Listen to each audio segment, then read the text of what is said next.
Merci de votre fidélité au programme de Gangan TV. Un plaisir pour moi de vous retrouver en ce lundi début de semaine pour un nouveau numéro de Café Débat. Vous le savez, l'émission qui donne la parole à ceux qui veulent la prendre en vue d'impacter l'opinion. L'invité du jour, c'est Diabaty Doré. Il est le président du RPR, Rassemblement pour la République, et parti membre de l'opposition républicaine qui est bien sûr très actif aussi dans les manifestations du FNDC contre la nouvelle constitution et toute velléité de troisième mandat. L'expérience que vit ce parti au sein de cette lutte menée par le FNDC, Diabaty Doré nous en parle sur ce plateau. Monsieur Doré, bienvenue dans cette émission Café Débat. Oui, merci de m'avoir invité. Ça fait toujours un plaisir de vous affronter et de discuter avec vous. Et je salue aussi encore les téléspectateurs. Merci, merci surtout de la disponibilité. Et je rappelle aussi qu'on va parler notamment de l'actualité brûlante sur le terrain politique et social, si vous voulez. C'est bien sûr ces multiplications des manifestations, bien sûr, contre ou pour la nouvelle constitution. Après la grande manifestation du FNDC le 7 novembre ici à Conakry, eh bien, du côté de la Codenok, sinon si vous voulez de la mouvance, les manifs, les marches, les manifestations se multiplient à l'intérieur du pays. Évidemment, il y a eu l'étape de Kissidougou, Djekedou, et on parle de Macenta, toutes ces sorties pour dire au président de la République de doter le pays d'une nouvelle constitution. Et pendant ce temps, le FNDC qui compte aussi manifester ce jeudi déjà.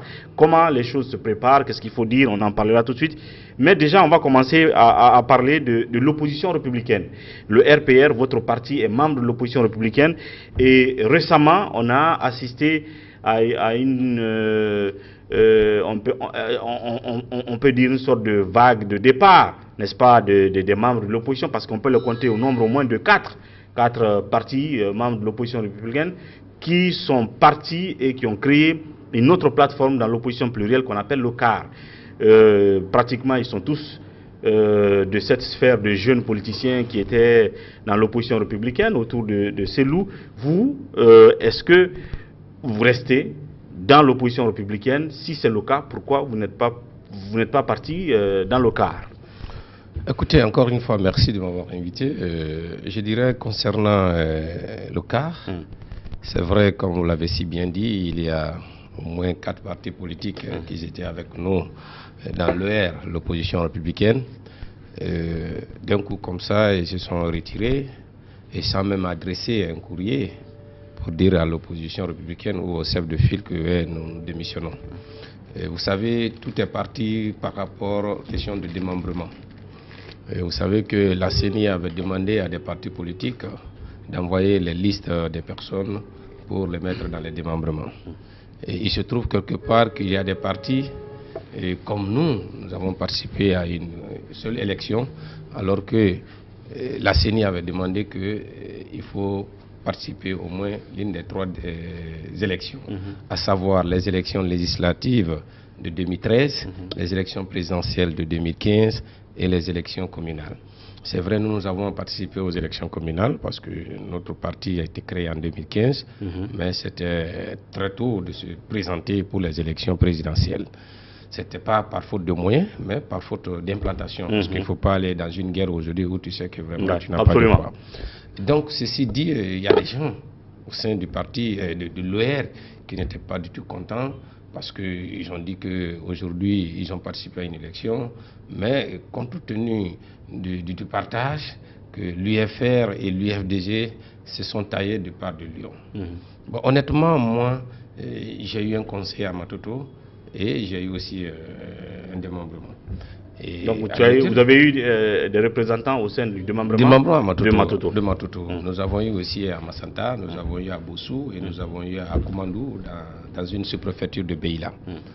Mais j'avoue que moi, en matière politique, je ne peux pas venir dans un groupe pour dire que moi je suis président.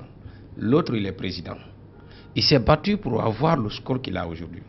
Pour moi, en tant que jeune parti, jeune formation, je dois me battre encore pour grandir. Parce que tout commence petit et pour aller. Mais tu ne peux pas être dans un groupe où tu réclames que tu es parti politique, tu es responsable d'une entité et que tu dis que non, l'autre là ne partage pas. Non, ce n'est pas un gâteau à partager. C'est-à-dire c'est un combat qu'on mène et ce combat-là, il faut le mener avec tactique, avec respect, avec dignité. Donc, vous ne verrez jamais moi m'attendre. Si j'ai gagné, Dieu merci. Mais même si je ne gagnais pas, je n'allais pas quitter aujourd'hui dans l'ER. Alors les représentants que votre parti a eu dans les démembrements à l'intérieur du pays, à part Matoto, où vous avez quand même un conseiller, est-ce que ces places-là vous ont été données par l'UFDG ou est-ce que ça vous revient? Oui, il y a d'autres. Parce que vous avez dit, selon au regard des critères, vous ne bénéficiez pas de représentativité. Parce que quand tu prends maintenant, comment vous avez eu ces sièges-là alors que les autres n'en ont pas eu? Non, écoutez, les gens qui disent aujourd'hui qu'ils n'en ont pas eu, il y a d'autres, je peux le dire, qu'ils ont refusé. Moi, ce que j'ai eu à l'intérieur, c'est vrai que l'UFDG m'a donné d'autres, mais il y a d'autres aussi que je me suis battu pour en avoir à travers mes structures qui sont en place. Est-ce que vous comprenez? Même à Guyasso, alors que vous ne répondez pas aux critères de participation à 2 ou 3 ou 2 échéances. Non, on a dit que les partis qui doivent avoir des démembrements, il faut qu'ils participent à l'une des 3. Comment on appelle? Et vous ne répondez pas déjà à ce critère? Non, je réponds parce que j'ai participé aux élections communales. Il faut avoir participé aux 3 ensemble ou au moins une élection. Une élection. D'accord. Mais une élection, mais aussi le score. Quel score tu as obtenu? Mais si on prend ces scores-là aujourd'hui, il y a des partis au sein de l'OR qui n'ont pas participé aux élections, mais qui l'UFDG aussi a eu le courage et la sagesse aussi de les donner, mais que par après ils ont refusé. Mais moi je me suis dit que l'UFDG me donne ou pas, je crois que si je suis sur la chaîne politique, ce n'est pas pour l'UFDG, ni pour Paul, ni pour Pierre, mais c'est pour la République. C'est pour me battre aujourd'hui pour que mon pays soit un grand parti demain et pour me battre aussi pour le développement de ce pays. Donc je ne peux pas en faire un problème parce que je me suis dit que je suis un parti politique. Mais si l'autre a eu la sagesse de me donner quelque chose, je vous en prie. Et donc, je crois que c'est un courage ou l'encouragement pour dire que nous sommes ensemble. Mais si vous prenez ça que non, il faut me donner ça, moi, en offre... Vous expliquez le départ des autres là, de l'opposition. Pour moi, il y a d'autres. J'ai dit, vous avez dit tout à l'heure qu'il y a au moins 4 partis qui sont partis. J'ai dit, il y a d'autres qui ont eu les démembrements, mais ils ont dit que c'est petit. Parce que l'UFDG ne partage pas. Oui, mais quand ces gens-là partaient, ils ont dit, ils n'ont pas parlé. Ils ont parlé de l'affaire de consultation. C'est-à-dire que les grands partis de l'opposition républicaine ne voulaient pas que quelqu'un aille rencontrer Kassori dans le cadre des consultations. Comme eux, ils ont décidé de partir, le parti UMP de Sirigui, le bloc, l'opposition constructive de Ibrahima Sory Diallo, et puis le RRD, le PPD, le PPD. ADR. Donc quand ils ont décidé d'aller aux consultations, les autres, vous autres dans l'opposition républicaine, ça ne vous a pas plu. Donc finalement, vous ne les invitiez plus aux réunions du FNDC. Et donc, on ne les invitait même plus aussi aux réunions de l'opposition républicaine. Donc, ils n'ont pas quitté le FNDC selon ce qu'ils ont dit, mais ils quittent l'opposition républicaine et puis ils créent l'autre. Donc, vous vous dites qu'en réalité, ce n'est pas à cause de ça, c'est parce qu'ils sont frustrés à cause du partage des places dans le démembrement de la CENI. Non, vous savez, j'ai donné l'explication d'abord, à un premier temps, qu'il y a des partis au sein de l'ER qui n'étaient pas contents du fait qu'ils ont eu 1 ou 2 démembrements de la sagesse de l'UFDG. Mais d'autre côté, ce que vous venez d'expliquer par rapport à FNDC, par rapport à la consultation, je voudrais qu'on soit vraiment responsable de ce qu'on fait et de ce qu'on dit. Comment?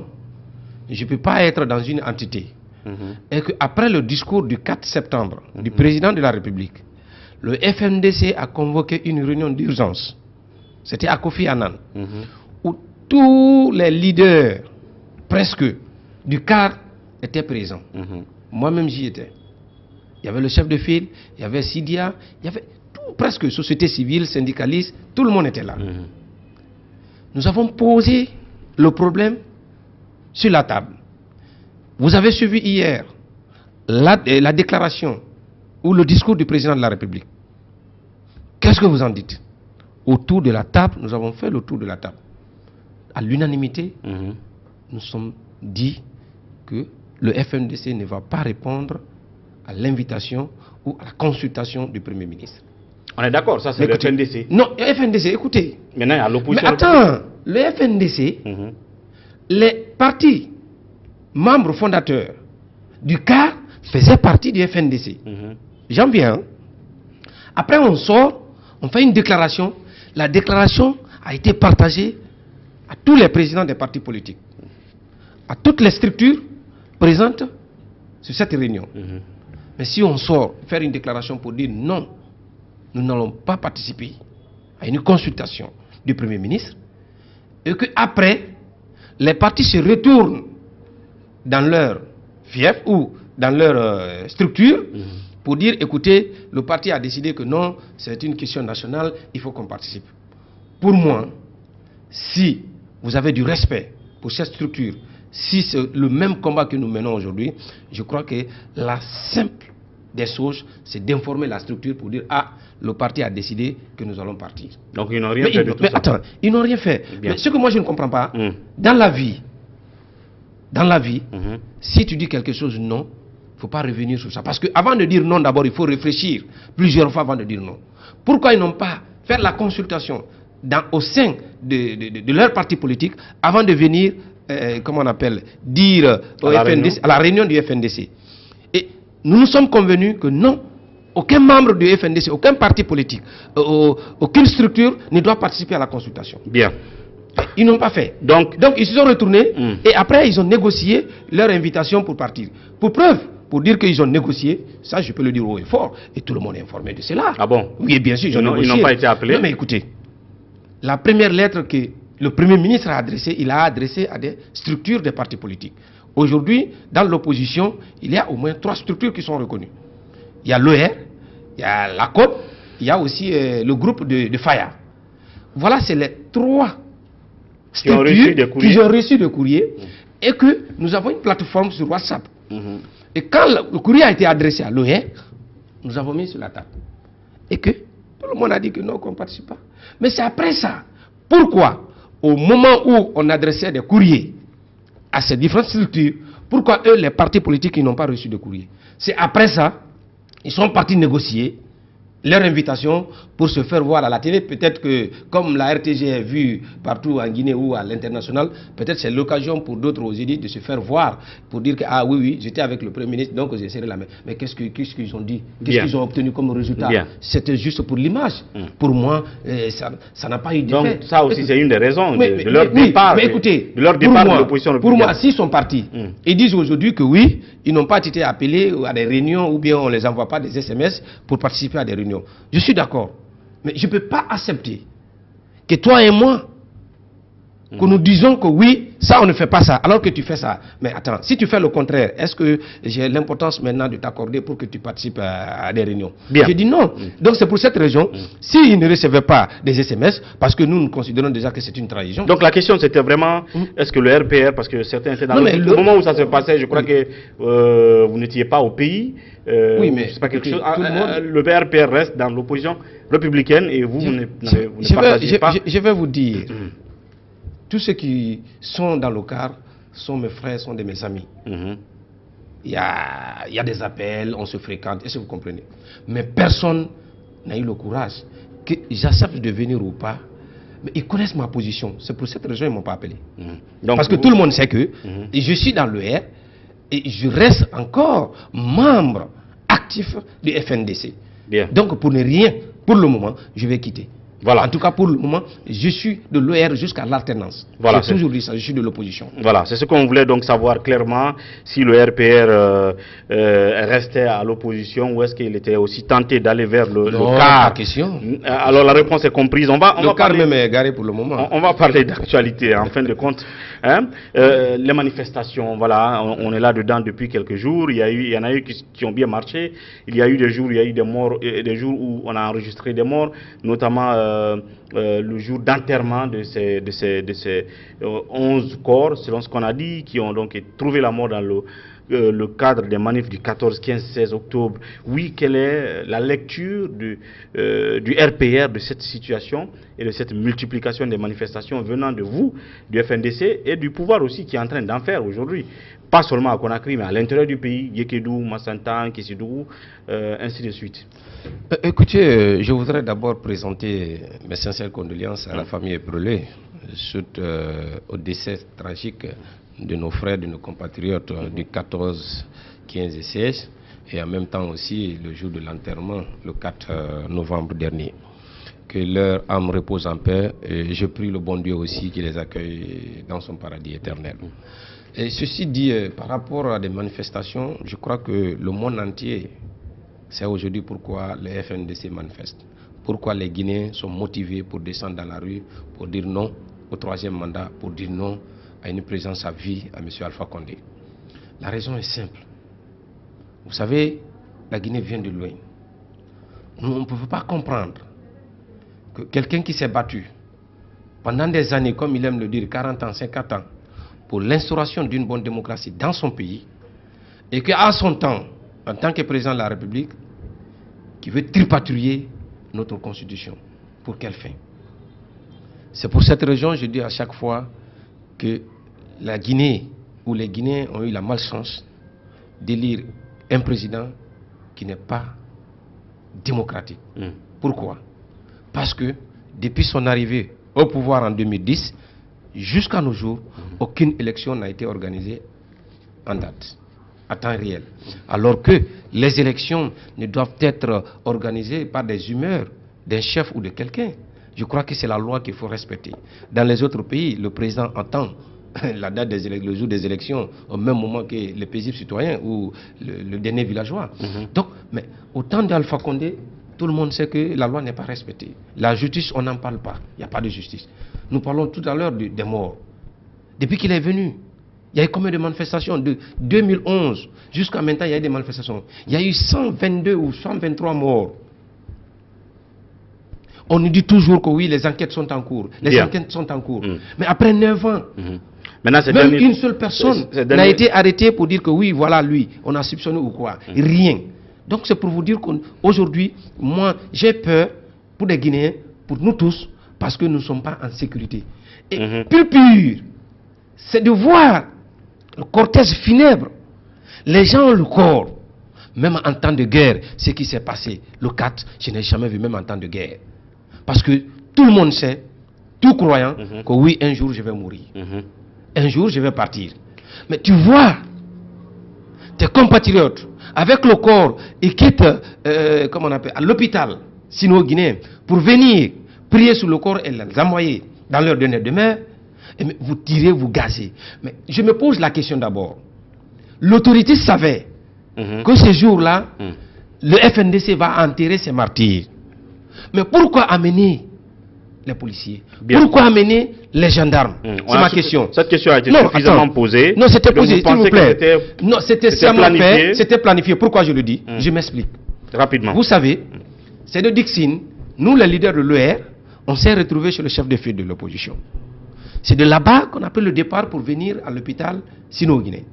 Mais tout au long du parcours, nous avons traversé la route des Princes. Mais vous savez qu'il y a des PA. Mais au niveau de chaque PA, d'habitude, c'est 1 ou 2 pick-up. Mais à chaque PA que nous avons traversé, si ce n'est pas 5, c'est 6, c'est 4 pick-up. Remplis de gendarmes et de policiers. Je me suis posé la question, j'étais avec un autre leader dans la voiture, je me dis, écoute, je dis, moi je ne comprends pas aujourd'hui. J'ai dit, mais pourquoi cet embryon de policiers et de gendarmes? J'ai dit, il y a quelque chose. Est-ce que vous comprenez? Mais est-ce qu'on avait besoin ce jour-là que les gens, qui disaient pertinemment que oui, c'est tel, vraiment quand je le vois, mais ça me fait mal. Toi, tu vois ton ami, que tu descendais, tu montais avec lui chaque fois, et qu'on l'a tiré là-dessus, et que tu lui dis qu'aujourd'hui, je vais lui rendre un dernier hommage, et que tu vois les mêmes personnes, des corps habillés, qui sont là et puis en train de vous gazer. Ça va t'énerver ou pas? Donc pour moi, ça a été planifié parce que, je vais vous donner un exemple. Le 24, nous avons marché. Nous avons fait sortir des millions de personnes dans la rue. Ce 24-là, moi, je fais le tour, je suis à Yimbaya, je quitte à Yimbaya, je viens à la tannerie. Je vois des policiers avec leur pick-up, qui étaient garés, stationnés au bord de la route. Mais quand il était 10h et 10h30, ils ont fait plus de 100 mètres, 200 mètres. Ils se sont éloignés. Mais je me suis dit que Dieu merci, nos policiers commencent à comprendre, peut-être la formation qu'ils ont suivie, ça commence à rentrer. Est-ce que vous comprenez? Bien. Donc les tueries... Donc les tueries le 24, oui. Est-ce que vous avez entendu que quelqu'un a été tué? Bien. J'ai dit non. Mais pourquoi ces jours de l'enterrement, on envoie des pick-up partout? On commence d'abord jusqu'au niveau de Prima Cento. Et Carrefour de Bambeto était... Il n'y avait même pas de passage. Même la circulation était bloquée. Donc en conclusion, c'était fait pour tuer pour moi, les gens. C'était bien planifié pour nous empêcher de marcher le jeudi, qui était le 7.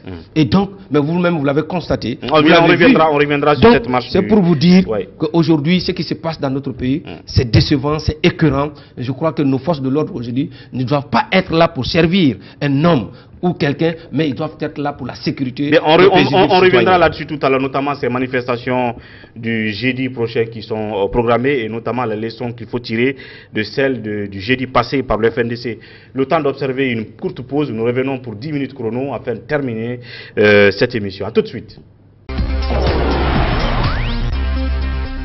Merci de nous retrouver dans cette deuxième partie de Café de Débat, toujours comme invité Diabaty Doré, président du RPR, Rassemblement pour la République, comme je le disais tantôt.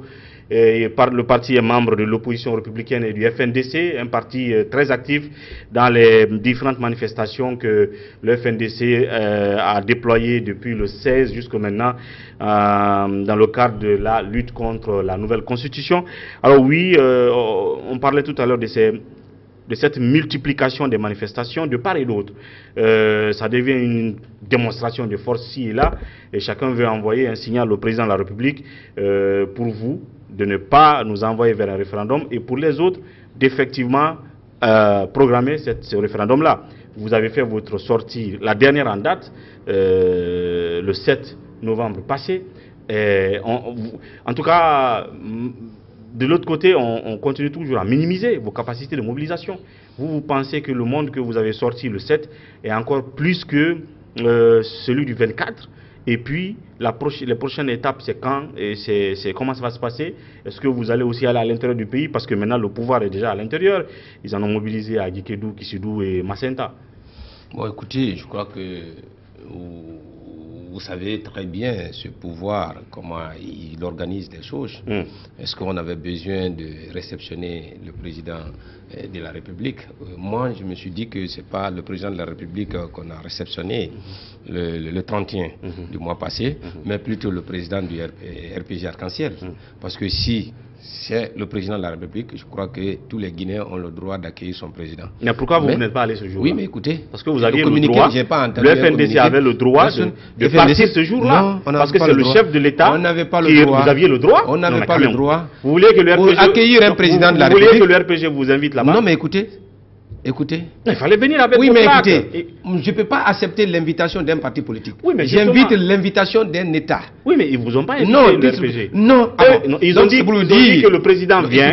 C'est le parti qui a organisé. Ils ont dit que le président vient. Non, attends, je ne suis pas d'accord avec vous. Ce n'est pas le président de la République qui venait ce jour. Si, c'est le président Alpha Condé, président du RPG Arc-en-Ciel, qui venait le 31. Non, c'est le président. Non. Si vous n'êtes pas allé... Est-ce qu'ils ont fait un communiqué pour dire que tous les Guinéens, tout le peuple de Guinée sont priés de venir à l'aéroport pour accueillir le président de la République? Oui, mais attendez. Non, ils n'ont pas dit.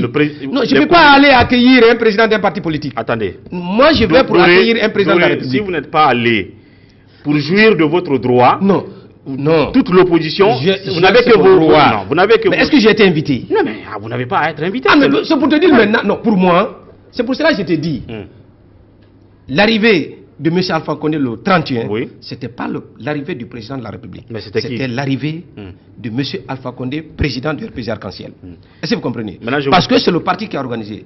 Mais pas la structure ou l'État qui a organisé. C'est un parti politique qui a organisé. Donc un parti organise l'accueil de son président du parti. Je vous pose la question. Oui.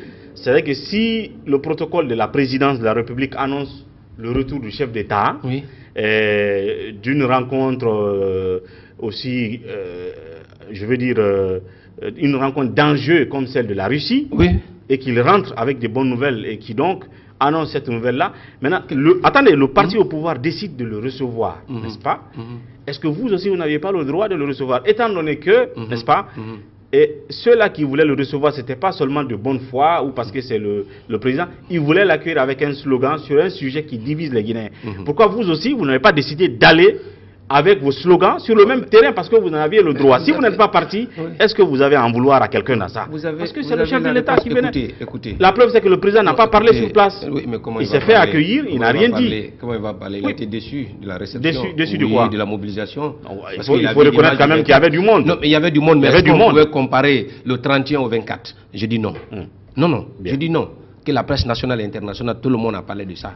Et personne ne peut se comparer. Et le 7 aussi, ça, il n'y a pas match. Est-ce que vous comprenez?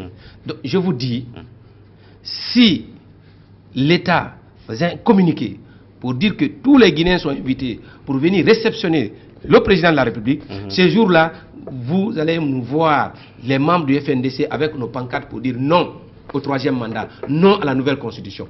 Ça, on allait venir accueillir le président. C'est une défaite pour vous. Ah non, franchement. Non, c'est pas une défaite. C'est une défaite. S'il vous plaît, défaite pourquoi? Vous n'êtes pas parti. Je te dis que non, c'était pas un président de la République qui venait. C'est le président. Mais attends, il venait d'où? Si c'est le. Attends, il venait d'où? De la Russie, non? Bien sûr. Qu'est-ce qu'il a obtenu là-bas? Non, ça, je ne sais pas. Ça, non. Mais écoutez, il est parti en Chine. Écoutez, s'il vous plaît. Il est parti en Chine. Il a eu 20 millions de dollars. 20 milliards. 20 milliards de dollars. Est-ce qu'on l'a accueilli? Tout simplement parce que le FNDC a mobilisé le 24. On voulait faire croire au président que non, l'image que vous avez vue aujourd'hui, non, laisse tomber, reste cool, monsieur le président. Aujourd'hui, on va faire sortir du monde, même des fourmis, même les mouches, tout le monde sera là. Alors, qu'est-ce que vous avez comme information? Vous imaginez comment ça a coûté à l'État? Voilà, justement. Plus de 30 milliards qui sont sortis. Non, on parle de 7 milliards. 7 milliards? Papa Koli a dit qu'ils ont cotisé. Papa Koli dit qu'ils ont cotisé. Lui et ses amis, son copain, eux, ils ont cotisé. Mais l'argent qui est sorti partout, dans les directions, partout, ça, c'est parti jusqu'à 27 à 30 milliards. Vous avez les preuves, vous avez des éléments? On connaît. On sait où c'est sorti. Même la Banque centrale, il y a de l'argent qui sont sortis. Est-ce que vous comprenez? Donc, c'est pour vous dire aujourd'hui que nous n'avons pas besoin d'aller distribuer de l'argent ou des t-shirts. Nous-mêmes, on achète les t-shirts, on achète les casquettes pour dire que nous sommes conscients du danger qui est en train de guetter la Guinée. Ça, c'est un. Deuxièmement, pourquoi l'administration a été fermée? Les hôpitaux, les médecins, abandonner les malades. C'est très grave pour notre État.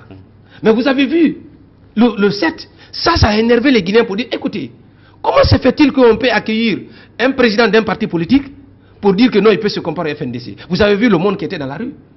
Donc c'est pour vous dire, même le jeudi prochain, le 14, il y aura encore de plus.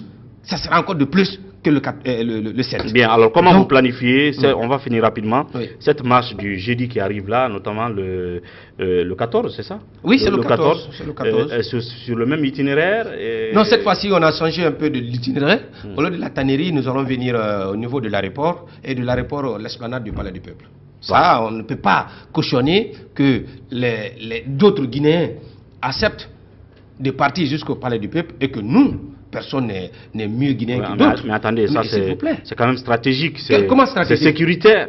Comment sécuritaire? Si l'autorité vous laisse traverser la casse, étant donné qu'il y a des risques. Quels risques? Il y a des risques d'accrochage. Mais ils n'ont pas passé là-bas? Non, mais c'est leurs militants qui se trouvent là-bas. Vous savez. C'est leurs militants seulement qui se trouvent là-bas. De la même manière, les statistiques que tous ceux qui vendent dans la casse là-bas, ils sont du RPG. De la même manière, mais la majorité. Je dis non. C'est la réalité. Oui, mais la majorité est du RPG. Mais nous, on va passer. De la même manière on dit que l'axe est favorable à l'UFDG et la Guinée égale à la Guinée. On ne divisera pas la Guinée. On pense aussi que ce côté-là est favorable au RPG. On a dit ici que l'autoroute. Pourquoi le RPG n'est pas allé par Bambeto? Qui ça? Mais qui les a interdits? Non, mais c'est une... Qui les a interdits? Parce que celui qui est venu, il est logé, comment on appelle, à Kaloum. C'est pour cette raison, peut-être, n'ont pas passé là-bas. S'il était à Kipé, vous savez qu'avant, il était logé à Kipé. S'il était à Kipé, ils allaient passer là-bas, mais personne n'allait les interdire. Et personne n'a le droit aussi de nous interdire le Palais du Peuple. Donc vous voulez aller tout droit? Nous sommes tous les Guinéens. Nous avons le même droit et le même devoir. Vous voulez aller tout droit? Nous allons aller tout droit parce qu'ils ont peur. Oui, mais vous avez vu le monde qui est sorti le 7. Bien. Vous savez pourquoi ils ont peur? Parce que l'esplanade du 28 septembre est trop restreinte. Mais vous voyez aujourd'hui, ils ne veulent pas qu'ils voient de foule, le monde à l'esplanade du Palais du Peuple. Donc, nous, cette fois-ci, on a exigé qu'on va commencer à l'aéroport, on va traverser Bonfim, traverser la casse et aller. Si aujourd'hui, nous avons réussi à faire 2 grandes manifestations où il n'y a pas eu de mort ni de casse, même les rétroviseurs n'ont pas été cassés. C'est pour vous dire que nous sommes là à sensibiliser et aujourd'hui, nos militants pendant ce temps, le pouvoir aussi organise des manifs à l'intérieur. Vous avez vu Djeki Douma Saint-An et tout. C'est décevant.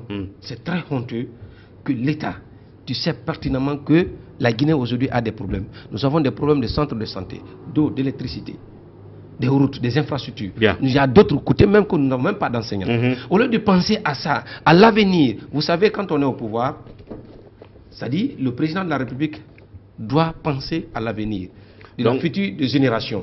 Mais quand on est de l'opposition, on ne pense que comment prendre le pouvoir et l'exercer avec de la bonne manière. Donc aujourd'hui, je pense bien qu'au lieu de gaspiller de l'argent pour aller à l'intérieur et organiser, pour quelle fin? Vous savez, dans un pays sérieux, le président ne se déplace pas comme ça.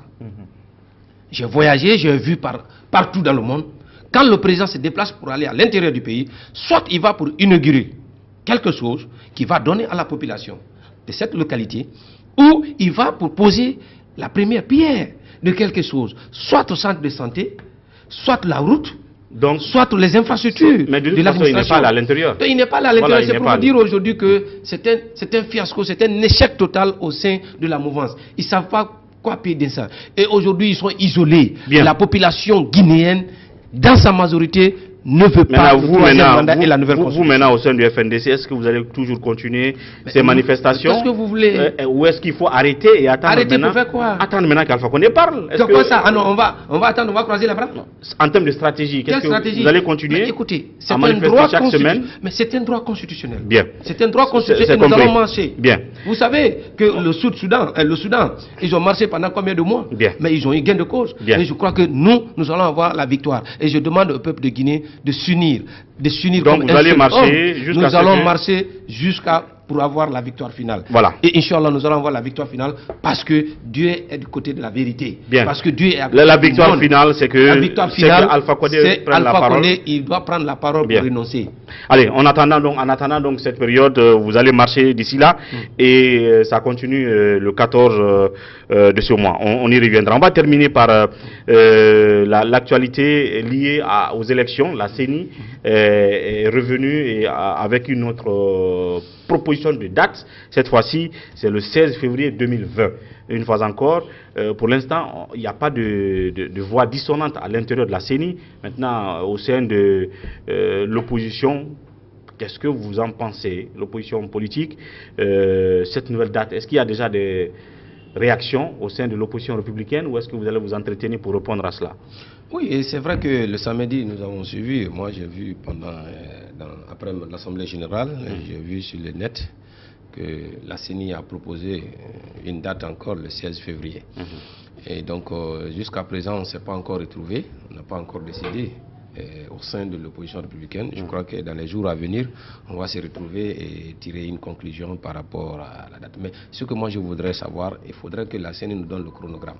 Vous savez, fixer la date n'est pas égal au chronogramme. Le chronogramme, c'est le processus jusqu'à le jour J. Mais la CENI n'a pas encore déroulé ça.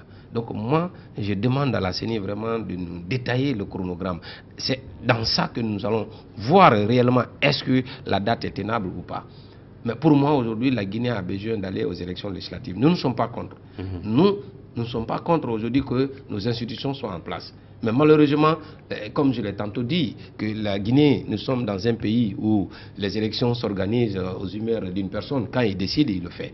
Et la CENI aussi est en train de suivre cette personne, qui est le président de la République. Et normalement, la CENI est indépendante, il ne doit pas suivre le dictat de quelqu'un.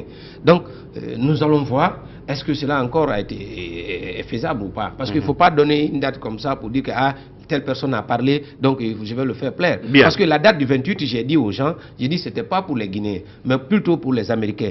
Juste, c'est pour montrer à Trump et son administration que oui, moi ça va ici, bon, je suis prêt pour aller aux élections. Donc, mais il est parti, il a fait 3 semaines de gaspillage en gaspillage. Ils sont allés acheter les gens partout aux États-Unis pour finir au niveau de l'hôtel du président pour dire que oui, donc, la Guinée est avec voilà. nous. Donc, il n'y a pas eu de résultat. Pour l'instant, vous allez vous réunir pour discuter. Nous allons nous réunir pour discuter, mais en tout cas, cette fois-ci, je pense bien que je demande à la CENI vraiment de nous détailler d'abord le chronogramme pour qu'on sait à quel pied il faut danser. Je crois que c'est extrêmement important pour notre pays d'avoir une assemblée digne du nom en 2020.